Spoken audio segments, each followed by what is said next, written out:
Alors, bonjour tout le monde, c'est Marie-Lou de l'équipe Vinette Renault de Remax. Donc, aujourd'hui, je vous parle de l'importance de faire une inspection pré-achat sur votre propriété, là, que ce soit une copropriété, un unifamilial, un PLEC, peu importe ce que vous achetez comme propriété. Donc, c'est très important de faire inspecter. Donc, faire inspecter, c'est vraiment se protéger.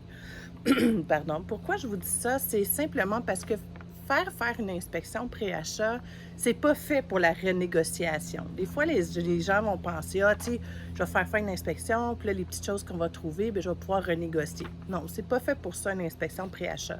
L'inspection pré-achat, c'est fait pour apprendre à connaître sa propriété, apprendre à voir c'est quoi ses faiblesses, c'est quoi ses forces, évidemment, apprendre à savoir tout de suite s'il y a des choses majeures. Parce que s'il y a des choses majeures et qu'on n'a pas le budget pour s'en occuper, bien là, évidemment, on peut se déclarer non satisfait de l'inspection. Mais c'est surtout apprendre à connaître notre propriété pour pouvoir bien l'entretenir dans les années qui viennent.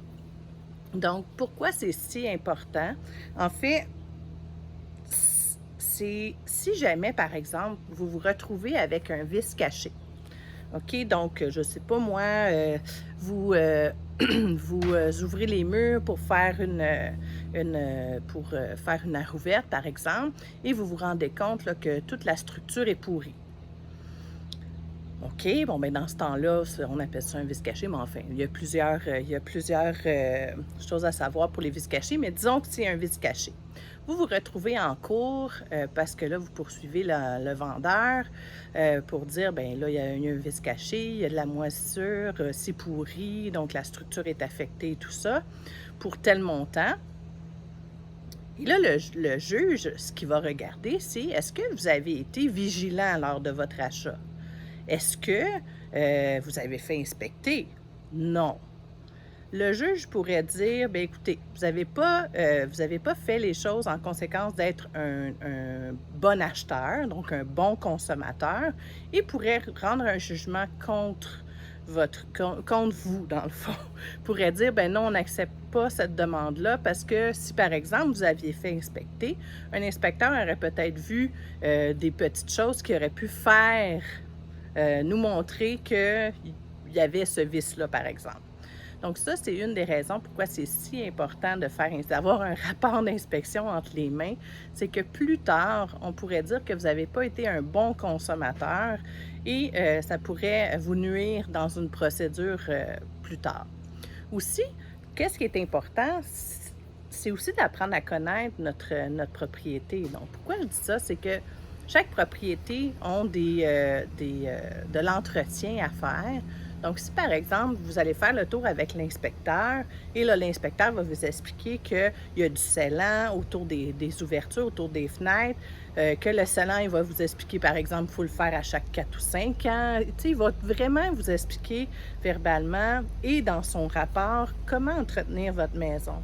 Donc, c'est vraiment important de faire le tour avec votre inspecteur parce que lui va vous expliquer, mais écoutez, si vous laissez ça comme ça, mais d'ici peut-être 5 ou 10 ans, ça peut nuire à telle chose, donc vous devriez faire telle chose pour améliorer.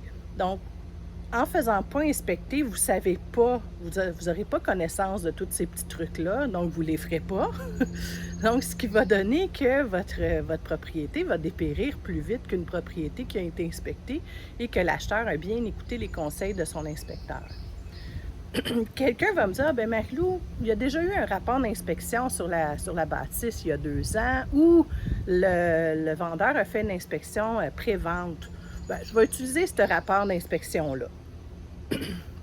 Encore là, je ne suis pas vraiment à l'aise avec ça. Pourquoi? C'est simplement parce que, premièrement, vous n'aurez pas fait le tour avec l'inspecteur. Donc, l'inspecteur ne vous aura pas expliqué verbalement quoi faire avec votre propriété, comment l'entretenir, comment elle est faite. Donc, comprendre aussi quel entretien qui va arriver à faire dans les prochaines années. Et aussi, comme dans tous les métiers, c'est pas tous les inspecteurs qui sont les meilleurs. Donc, c'est important de faire affaire avec un inspecteur qui fait partie d'une association reconnue, qui a une assurance responsabilité professionnelle aussi. Donc, je vous dirais que le plus important, c'est de bien choisir son inspecteur aussi. Donc, si vous utilisez le rapport d'inspection qui a été fait avant, par un inspecteur que vous ne connaissez pas pour des acheteurs ou pour les vendeurs, mais là, à ce moment-là, vous n'avez pas la certitude que l'inspecteur a bien fait son travail. Vous ne savez pas s'il y avait une assurance responsabilité professionnelle. Donc, c'est sûr que les inspecteurs qui ont une assurance responsabilité professionnelle vont faire attention encore plus pour ne pas se retrouver dans le pétrin. Donc, ils vont être plus pointilleux. Et ceux qui font partie d'une association aussi reconnue, bien là, à ce moment-là, cette association-là va vérifier si l'inspecteur est professionnel et compétent. Donc, c'est important de choisir son propre inspecteur. Nous, c'est sûr qu'on peut vous en conseiller parce qu'on en connaît qui sont très compétents et très professionnels. Par contre, moi, je vous dis, vos amis, votre famille, s'ils peuvent vous suggérer aussi un inspecteur. Donc, si ça a bien été pour eux, par exemple, pour l'achat de leur maison, ils ont fait affaire avec un inspecteur, bien moi, je te le recommande. C'est la meilleure façon. Aller chercher sur Internet, non. Moi, je vous dirais vraiment, le bouche à oreille, c'est la meilleure façon de trouver le meilleur inspecteur. Donc, c'est très important pour faire inspecter. Comme je vous ai dit, si vous ne faites pas inspecter, vous pouvez avoir des problèmes à long terme. Donc, il y a des choses que vous n'allez pas savoir sur votre maison. Donc, ce que ça va faire, c'est que vous allez manquer des entretiens que vous auriez dû faire si l'inspecteur vous l'avait dit, premièrement. Puis, comme je vous ai dit aussi, si jamais vous avez besoin d'avoir des recours contre le vendeur, par exemple pour des vices cachés, à ce moment-là, le juge va vraiment vérifier si vous avez fait inspecter. Est-ce que vous avez fait votre devoir de consommateur? Donc, pour toutes ces raisons-là, je vous dirais que c'est de l'argent bien investi pour apprendre à connaître votre propriété. Moi, personnellement, j'ai toujours fait inspecter mes propriétés. Puis même des fois, je rappelle là, des années plus tard mon inspecteur. « Hey, tu sais, vous m'aviez dit telle chose, nanana. » Les inspecteurs, là, ils sont là pour répondre à vos questions. Ils vont retourner dans le rapport, ils vont regarder les photos. Enfin, c'est vraiment un service complet, disons. Donc, c'est pour ça, dans le fond, que moi, je recommande chaudement de faire une inspection pré-achat sur votre propriété.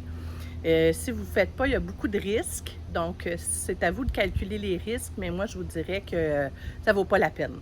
Donc, voilà pour mon petit conseil de la semaine. Donc, pour d'autres conseils, vous pouvez nous suivre sur nos médias sociaux, soit sur Facebook, Instagram, LinkedIn, Twitter. On a une chaîne YouTube aussi avec nos vidéos. Et puis, tout ça aussi est sur notre site internet, www.binetrenault.com, donc le binetrenault.com. Puis vous pouvez aussi aller nous voir sur des Google Entreprises. Donc, vous allez pouvoir nous suivre comme ça. Donc, si vous avez des questions ou quoi que ce soit, c'est l'équipe Binette Renault. Moi, c'est Marie-Lou. Alors, à la prochaine. Bye bye!